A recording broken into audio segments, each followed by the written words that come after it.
এক আলেম সাহেব তার স্ত্রীকে নিয়ে ট্রেনে করে কোথায় যাচ্ছিলেন এবং পাশের সিটের উচ্চ শিক্ষিত এক লোক তার স্ত্রী বসেছিলেন আর তার স্ত্রীর শরীরে ছিল খোলামেলা পোশাক।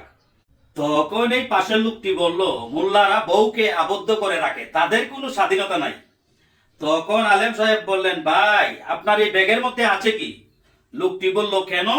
এতে আমার মহামূল্যবান জিনিস রয়েছে। আলেম সাহেব আপনি এগুলো ব্যাগের মধ্যে রাখলেন কেন? তখন সেই লোকটি বলল যে আমি চুপ ডাকাইতের ভয়ে আমার ধন সম্পদ আমি সেফ লুকিয়ে রেখেছি।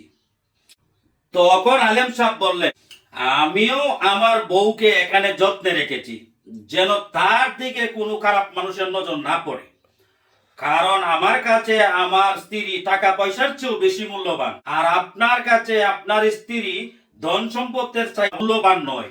টাকা পয়সা যত্নে লুকিয়ে রেখেছেন আর স্ত্রীকে রেখেছেন খোলামেলা।